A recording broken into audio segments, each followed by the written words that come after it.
नमस्कार मु ज्योतिष प्रशांत आपण को मोर यूट्यूब चैनल को स्वागत करुच्ची। चलतु देखा आज यही वीडियो माध्यम आपण पार्टनर कौन करेन्ट फिलिंग्स अच्छी मन में कौन चली आपण कौन आपण कौन आशा करती सी आपण कौन आशा करती इच्छा कौन सी कहीं बार बार आपण सहित एमिति भाव व्यवहार करुँच जोटा कि व्यवहार रे आपण संतुष्ट नुहति। धीरे धीरे आपण प्रत्येक एक्टिविटी की देखिकी आपण मन में किसी प्रश्न आसूचे कहीं से आपण सहित एमिति माने छाड़ी जावाई मनस्थ करुँच कहीं कौथिरे दोष दुर्बलता रोचे कौन कौन मन में एक्चुअली चली प्रति से मुझे वीडियो माध्यम आपन को डिटेल आ विस्तीर्ण भाव में कहबी। आपण आरंभ शेष पर्यंत देखिले आपण जानीपारे जे कौटी आप गोटे कनक्लूजन पॉइंट रे पहुँचे गोटे समाप्त पॉइंट रे पहुँचे आपण पार्टनर मनर कथा को लेकिन आउ देखंतु मु कहबी आपण को आरंभ शेष पर्यंत कहबी आप पार्टनर कौन कर सब करेन्ट फिलिंग्स अच्छी मन में कौन चली सी कौन चाहूँगी उद्देश्य कौन रहस्य कौन आउ बार बार आपण सहित कहीं कली झगड़ा करुँच बार बार कहीं आपन से सन्देह करुँच कहीं से आपण सहित एमिति कदर्य व्यवहार करुँच सी जिते बार आप सहित कथा होती मन में किसी एमती भल पाइबा नहीं किंतु अच्छी कौन घृणा भाव अच्छी कौन मन में सन्देह अच्छी छलना अच्छी प्रतारणा अच्छी। मु अवश्य ये वीडियो रे पूरा डिटेल कहबी ता आपण तो निश्चिंत को मु तो निश्चिंत भाव में आपन को वीडियो माध्यम कहबी ता ठीक अच्छी।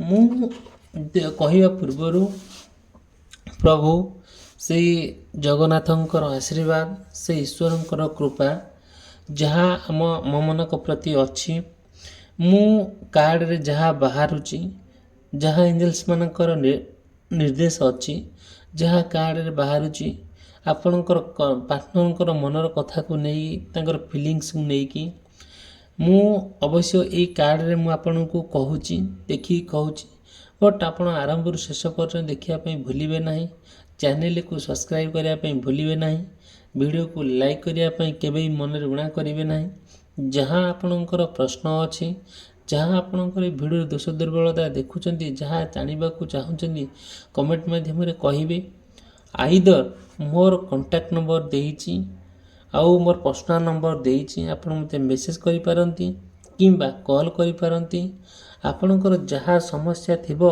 आपण पार्टनर को लेकिन तार मु मोर पर्सनल रीडिंग माध्यम आपण को डिटेल विस्तीर्ण भाव में कहबी आउ रेमेडीज देवी आपण ना देखिए आपण पार्टनर को लेकिन आपण गोटे सुंदर जीवन यापन बितेबे सुंदर जीवन यापन को लेकिन अतिबाहित करेंगे आउ आरंभ शेष पर्यंत देखिए देखु जदि आपणकर किंबा आपणक पार्टनरकर मेष राशि वृष राशि मिथुन राशि कर्कट राशि सिंह राशि कन्या राशि तुला राशि बिछा राशि धनु राशि मकर राशि कुंभ राशि एवं मीन राशि होता है बहुत गुड़िए कथा आपण सहित कनेक्ट हो पारे मे भी न हो पारे किंतु आपण जदि भी सेमती किसी प्रोब्लेम थाए मत आपण कांटेक्ट करेंगे।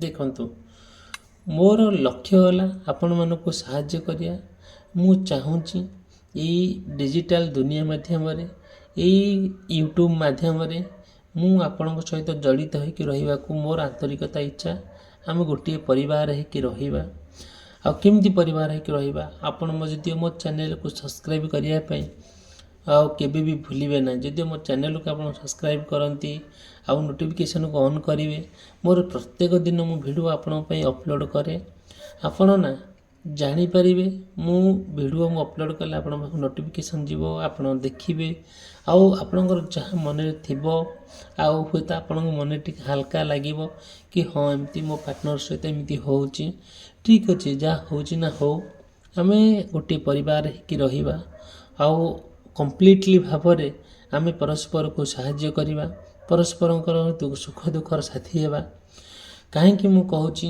ଆପଣମାନେ ଜାଣନ୍ତି ଏ ଧରାପୃଷ୍ଠ ଦୁନିଆରେ ମାନେ ଲୋକମାନେ ତ ବହୁତ ଲୋକ ଅଛନ୍ତି, କେହି କାହାକୁ ସାହାଯ୍ୟ କରିବା ପରିସ୍ଥିତିରେ ବି ନାହାନ୍ତି। ମୋର ସେମିତି ମନୋବୃତ୍ତି ନାହିଁ। ଆପଣଙ୍କ ନା ମୋତେ ଆପଣ ଦେଖୁଛନ୍ତି, ନା ମୁଁ ଆପଣଙ୍କୁ ଦେଖୁଛି, ବଟ୍ ଆମ ଭିତରେ ଯେଉଁ ଭଲ ପାଇବା ଓ ବିଶ୍ୱାସ, ସମ୍ମାନ ଓ ସ୍ନେହ ଶ୍ରଦ୍ଧା ଅଛି, ସେଇଟାକୁ ନେଇକି ଆମେ କମ୍ପ୍ଲିଟଲି ଭାବରେ ଆମେ କ'ଣ ଜୀବନଟାକୁ ବିତେଇବା। ଠିକ୍ ଅଛି, ଦେଖନ୍ତୁ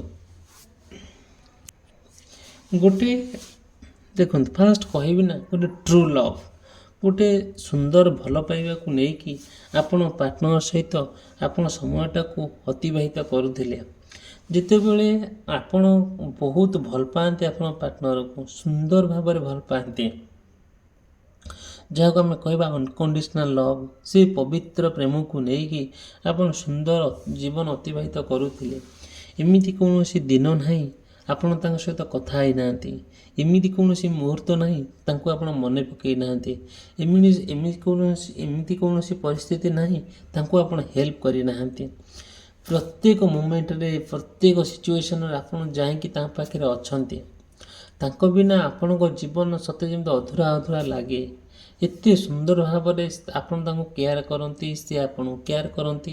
ଆପଣ ତାଙ୍କ ଭିତରେ ଗୋଟେ ସୁନ୍ଦର ଭଲ ପାଇବା ସୃଷ୍ଟି ହୁଏ, ଯେଉଁ ଭଲ ପାଇବାକୁ ନେଇକି ବହୁତ ଗୁଡ଼ିଏ ଜିନିଷ ଆପଣ ତାଙ୍କ ଭିତରେ ଗୋଟେ ଜ୍ୟୋତିପାତ ପଡ଼େ।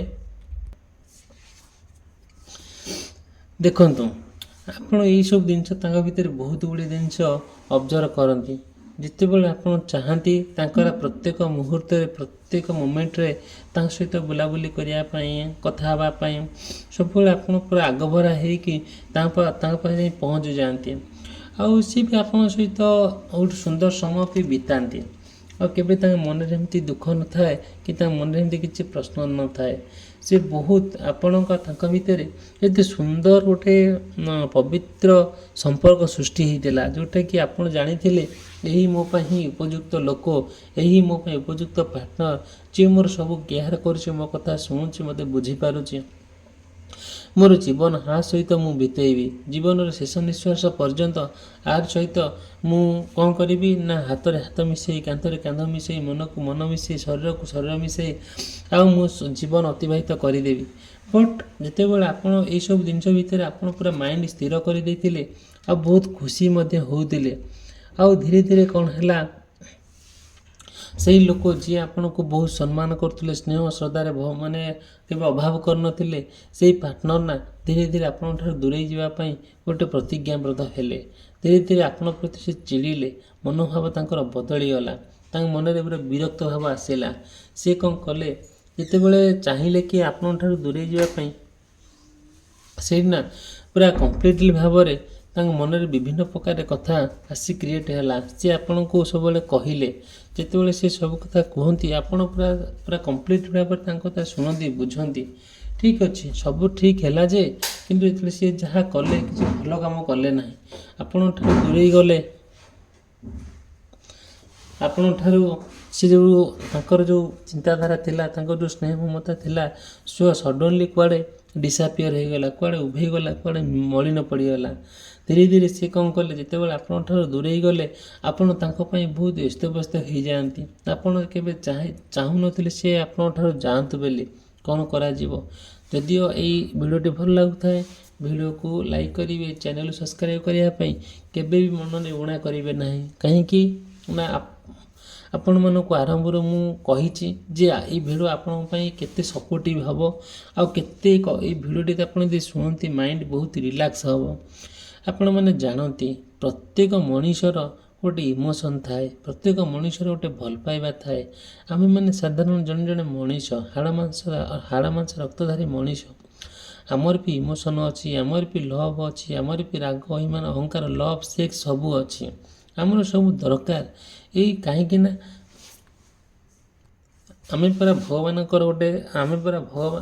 ଯେତେବେଳେ ଗୋଟେ ମଣିଷକୁ ଗଢ଼ନ୍ତି, ସେ ସବୁ ପ୍ରକାର ଜିନିଷ ଦେଇକି ଗଢ଼ନ୍ତି। ସେଇ ଈଶ୍ୱର ଆମମାନଙ୍କ ଭିତରେ ପୁରା ବିଦ୍ୟମାନ ଅଛନ୍ତି। କାହିଁକି ଆମେ ଯେତେବେଳେ ମୁଁ କହିଛି, ଯେତେବେଳେ ଆପଣଙ୍କ ପାର୍ଟନର ନା ଆଉ ଏତେ ସୁନ୍ଦର ଭଲ ପାଇବା ଭିତରେ ଗୋଟେ କାନ୍ଥ ସୃଷ୍ଟି କରିକି ଆପଣଙ୍କ ଠାରୁ ଦୂରେଇ ଯାଉଛନ୍ତି, କାହିଁକି ଦୂରେଇ ଯାଉଛନ୍ତି?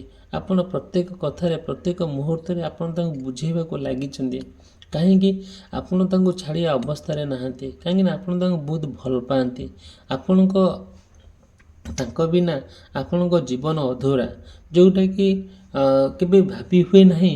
ଆଉ ଏତେ ସୁନ୍ଦର ଭଲ ପାଇବା ଭିତରେ ସେ କାହିଁକି ଆପଣଙ୍କଠାରୁ ରାଗ ରୁଷା କରୁଛନ୍ତି, କାହିଁକି ଅଭିମାନ କରୁଛନ୍ତି, ତାଙ୍କ ରିଏଲ୍ କ'ଣ? ବାର ବାର ଆପଣ ବୁଝିବାକୁ ଟ୍ରାଏ କରୁଛନ୍ତି, କିନ୍ତୁ ସିଏ ବୁଝି ବି ପାରୁନାହାନ୍ତି। ତାଙ୍କ ମନରେ ଖାଲି ପୁରା ରାଗରେ ଜର୍ଜରିତ ହେଉଛନ୍ତି। ଟିକେ କ'ଣ କହିଲା ବେଳକୁ ପୁରା ସାପ ଭଳିଆ ଫାଇଁ ଫାଇଁ ହେଉଛନ୍ତି। ଏଇଟା କ'ଣ ଠିକ୍ କରୁଛନ୍ତି? ସେ ଜମା ବି କରୁନାହାନ୍ତି। ଆପଣ ସବୁବେଳେ ନା ତାଙ୍କୁ ବୁଝେଇ ଥକି ଗଲେଣି। ସେ ବୁଝି ବି ପାରୁନାହାନ୍ତି। ତାଙ୍କର ଲକ୍ଷ୍ୟ ହେଲା କ'ଣ? ଆପଣଙ୍କ ଠାରୁ ସମ୍ପର୍କ କାଟିଦେବା, ଆଉ ଆପଣଙ୍କ ସହିତ କଥାବାର୍ତ୍ତା ବନ୍ଦ କରିବା। କିନ୍ତୁ ଆପଣ ସେ ଚାହୁଁନାହାନ୍ତି। କାହିଁକି ନା ଆପଣ ରିଏଲ୍ ଆପଣ ତାଙ୍କୁ ଭଲ ପାଆନ୍ତି। ଯେତେବେଳେ ସେ ଚାହୁଁଛନ୍ତି ଏମିତି କର୍ମ ଆପଣଙ୍କ ସହିତ କରିବା ପାଇଁ, ସେତେବେଳେ ନା ତାଙ୍କ ମନରେ ଅଲଗା କଥା କ'ଣ ଚାଲିଛି।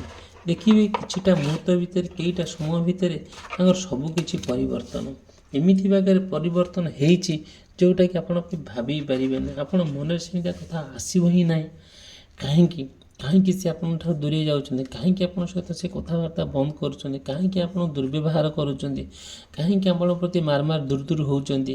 କ'ଣ ଚାଲିଛି ତାଙ୍କ ମନରେ? ତାଙ୍କର ଉଦ୍ଦେଶ୍ୟ କ'ଣ? ତାଙ୍କର ରହସ୍ୟ କ'ଣ? ସେ କ'ଣ ଚାହୁଁଛନ୍ତି? ଆଉ ଆପଣ ସବୁର ପ୍ରଶ୍ନର ଉତ୍ତର ଆପଣ ଖଞ୍ଚିକି ରଖିଛନ୍ତି। ଯେତେବେଳେ ସିଏ ନା ଏମିତି ବାଗରେ ହେଉଛନ୍ତି, ଆପଣ ଇମୋସନାଲି ଆପଣ ବହୁତ ଡାଉନ୍ ହେଇଯାଉଛନ୍ତି। କାହିଁକି ଆପଣ ଚାହୁଁନାହାନ୍ତି ତାଙ୍କ ମନରେ କେବେ ଦୁଃଖ ଆସୁ, ତାଙ୍କ ମନରେ କେବେ ଦୁର୍ଦ୍ଦଶା ଆସୁ, ତାଙ୍କ ମନରେ କେବେ ରାଗ ଆସୁ, ତାଙ୍କ ମନରେ କେବେ ଅଭିମାନ ଆସୁ। ଆପଣ ସେସବୁ ଜିନିଷ କରାଇବାକୁ ଦେଉନାହାନ୍ତି। କାହିଁକି? ଆପଣ ଜଣେ ଭଲ ମଣିଷ। ଆପଣ ତାଙ୍କ ପ୍ରତି ବହୁତ ଭଲ ଚିନ୍ତାଧାରାକୁ ନେଇକି ଆପଣ ତାଙ୍କ ସହିତ ସମୟ ବିତେଇବାକୁ ଡିସାଇଡ଼୍ କରିଛନ୍ତି। ବଟ୍ ସିଏ ସେୟା କରୁନାହାନ୍ତି। ସିଏ କ'ଣ କରୁଛନ୍ତି? ଆପଣଙ୍କ ସହିତ ବାର ଝଗଡ଼ା କରୁଛନ୍ତି। ଏମିତି କୌଣସି ଦିନ ନାହିଁ ଆପଣଙ୍କ ସହିତ ସେ ଝଗଡ଼ା କରୁନାହାନ୍ତି। ଆଜିକାଲି ଏମିତି କୌଣସି ମୁହୂର୍ତ୍ତ ନାହିଁ ଯେ ଆପଣଙ୍କୁ ଟିକେ କଥାରେ ବ୍ଲକ୍ କରୁଛନ୍ତି, ଟିକେ କଥାରେ ହେଟା ଆଦର କରୁଛନ୍ତି, ଟିକେ କଥାରେ ରାଗ ଅଭିମାନ କରୁଛନ୍ତି। ଯୁଆଡ଼େ ଯାଇଥିବେ ରାଗିବେ, ରୁଷିବେ। କିନ୍ତୁ ଆପଣ ତ ଆଗରୁ ତ ସେ ସେମିତି ନଥିଲେ। ଏବେ ଏମିତି ତାଙ୍କ ମନୋଭାବ ହେଇଯାଇଛି। ଏବେ ତାଙ୍କର ଚଲାପଥ, ତାଙ୍କ ଜୀବନର ଗତିବିଧି ନା ଏମିତି ସବୁ କିଛି ପରିବର୍ତ୍ତନ ହେଇଯାଇଛି, ଯେଉଁଟାକି ଆପଣ ସବୁର ତାଙ୍କର ପରିସ୍ଥିତିଟାକୁ ଆପଣ ତର୍ଜମା କରୁଛନ୍ତି। ଅବଶ୍ୟ ଆପଣ ସବୁ କଥା ବୁଝୁଛନ୍ତି, ଆପଣ ସବୁ କଥା ଜାଣୁଛନ୍ତି, କିନ୍ତୁ ଆପଣ ତାଙ୍କୁ ଛାଡ଼ି ପାରୁନାହାନ୍ତି। କିନ୍ତୁ ସିଏ ତାଙ୍କ ମନରେ ଚାଲିଛି କ'ଣ? ଆପଣଙ୍କ ଠାରୁ ଦୂରେଇ ଯିବା। ଆଉ କ'ଣ ଚାଲିଛି? ସିଏ ଟିକେ କଥାକୁ ସେ ଯେଉଁ ଭଳିଆ ବ୍ୟବହାର କରୁଛନ୍ତି, ଯେମିତି ମାନେ କଥା ତାଙ୍କର ୱାର୍ଡ଼ିଂ, ତାଙ୍କର ଭାଷାକୋଷ ଏମିତି ଭାବରେ ପରିବର୍ତ୍ତନ ହେଇଯାଇଛି, ଯେଉଁଟାକି ଆପଣଙ୍କୁ ପୁରା ସମ୍ପୂର୍ଣ୍ଣ ଭାବରେ ଗୋଟେ ଡିମୋରାଲାଇଜ୍ କରିଦେଉଛି। ଆପଣ ଭାବି ପାରୁନାହାନ୍ତି ଦୁନିଆରେ ଏତେ ଖରାପ ଲୋକ ଅଛନ୍ତି ବୋଲି। କିନ୍ତୁ ଆପଣ ସବୁ କଥା ସହୁଛନ୍ତି, ଆପଣ ସବୁ କଥା ଶୁଣୁଛନ୍ତି, ଫିର୍ ବି ଆପଣ ତାଙ୍କୁ ଏନକରେଜ୍ କରୁଛନ୍ତି, ଆପଣ ତାଙ୍କୁ ସପୋର୍ଟ କରୁଛନ୍ତି। କାହିଁକି ନା ଆପଣ ତାଙ୍କୁ ଭଲ ପାଆନ୍ତି, ଆପଣ ତାଙ୍କୁ ଅନ୍ଧ ଭଳି ବିଶ୍ୱାସ କରନ୍ତି। କିନ୍ତୁ ସେ ଅନ୍ଧ ଭଳି ବିଶ୍ୱାସ କରନ୍ତି, ସେ ବିଶ୍ୱାସ ଅର୍ଥ ସେ ବୁଝିପାରନ୍ତି ନାହିଁ। ଆପଣଙ୍କ ସହିତ କରନ୍ତି କ'ଣ? ଅବିଶ୍ୱାସ କରନ୍ତି, ଆଉ ଘୃଣା କରନ୍ତି। ଆପଣଙ୍କୁ ଛାଡ଼ି ଦେଇକି ଆଉ କାହାର ନିଜର ହେବା ପାଇଁ ସେ ଡିସାଇଡ଼୍ କରନ୍ତି। ଆଉ ଲାଗନ୍ତି କି ଆପଣ ଜଣେ ତାଙ୍କ ପାଇଁ ଖରାପ ମଣିଷ। କାହିଁକି ନା ତାଙ୍କ ମନରେ ଆଉ କାହା ପାଇଁ ଗୋଟେ ଜାଗା ଆସିକି ପହଞ୍ଚି ଯାଇଛି। ସିଏ ଆପଣଙ୍କୁ ଛାଡ଼ି ଦେଇକି ଆଉ କାହାର ନିଜର ହେବାକୁ ବସିଛନ୍ତି। ଯେତେ ଯାହା କଲେ ବି, ଆପଣ ଯେତେ ରାମଚନ୍ଦ୍ର ଭଳିଆ ହେଲେ ବି ଆପଣଙ୍କୁ ସିଏ ସେତିକିଟା ପସନ୍ଦ କରିପାରୁନାହାନ୍ତି। ତାଙ୍କ ହୃଦୟରେ ଆପଣଙ୍କ ପାଇଁ ଜାଗା ନାହିଁ। କାହିଁକି ନା ସେ ଆପଣଙ୍କ ପ୍ରତି ଯେଉଁ ଫିଲିଙ୍ଗସ୍ ଆସିବା କଥା, ଯେଉଁ ଇଣ୍ଟରେଷ୍ଟ ଆସିବା କଥା, ଯେଉଁ ମନୋଭାବ ରହିବା କଥା, ସେ ଆପଣଙ୍କ ଠାରୁ କ'ଣ ହେଇଛି କାଟି ଦେଇଛି। ମାନେ ସେ ପୁରା ବ୍ଲକ୍ କରିଦେଇକି ଅନ୍ୟ କାହା ସହିତ ଜଡ଼ିତ ହୋଇକି ଅନ୍ୟ କାହା ସହିତ ସମୟ ବିତେଇବା ପାଇଁ ସେ ମନସ୍ଥ କରିଛନ୍ତି। ସେଥିପାଇଁ ଆପଣଙ୍କ ସହିତ ସେ ଏମିତି ବ୍ୟବହାର କରୁଛନ୍ତି, ଏମିତି କଦର୍ଯ୍ୟ ବ୍ୟବହାର କରିକି ସେ କ'ଣ କରୁଛନ୍ତି? ଆପଣ ଦୂରେଇ ଯିବା ପାଇଁ ସେ ଡିସାଇଡ଼୍ କରୁଛନ୍ତି। ଆପଣ ତାଙ୍କର ପ୍ରପର୍ ରହସ୍ୟ ଜାଣିଛନ୍ତି, କିନ୍ତୁ ଯଦି ଏବେ ସେମିତି କିଛି ମନରେ ପ୍ରଶ୍ନ ଅଛି, କେମିତି ତାଙ୍କ ମନ ଠିକ୍ ହେବ, ସେ କେମିତି ଆପଣଙ୍କ ପ୍ରତି ପ୍ରପର୍ଲି ବ୍ୟବହାର କରିବେ, ଆଉ ସେ କେମିତି ଆପଣଙ୍କର ନିଜର ହେଇକି ରହିବେ, ସେଇଟା ମୁଁ ଆପଣଙ୍କୁ କହିବି। ମୁଁ ମୋର ରେମେଡ଼ିଜ୍ ଦେବି ମୋର ପର୍ସନାଲ୍ ରିଡ଼ିଂ ମାଧ୍ୟମରେ। ଆପଣ କେବେ ମନରେ ଦୁଃଖ ପ୍ରକାଶ କରନ୍ତୁ ନାହିଁ। ମୋତେ କଣ୍ଟାକ୍ଟ କରିବେ। ମୋର କଣ୍ଟାକ୍ଟ ନମ୍ବର ଦେଇଛି, ଏଇ ଡିସ୍କ୍ରିପ୍ସନ୍ ବକ୍ସରେ ଅଛି, ସ୍କ୍ରିନ୍ରେ ଚାଲିଛି। ମୁଁ ପ୍ରପର୍ଲି ଆପଣଙ୍କୁ ଟ୍ରିଟମେଣ୍ଟ, ମୁଁ ପ୍ରପର୍ଲି ରେମେଡ଼ିଜ୍ ଦେବି, ଯେଉଁଟାକି କମ୍ପ୍ଲିଟଲି ଭାବରେ ଆପଣ ପାର୍ଟନର୍ ସହିତ ଆପଣ ଜଡ଼ିତ ହୋଇକି ରହିବେ। କୌଣସି ପରିସ୍ଥିତିରେ ବି ସେ ଆପଣଙ୍କୁ ଛାଡ଼ିକି ଯିବେ ନାହିଁ। ଆଉ ଠିକ୍ ଅଛି, ଭିଡ଼ିଓଟି ଏଇଠି ମୁଁ ସମାପ୍ତ କଲି। ରହିଲି, ନମସ୍କାର।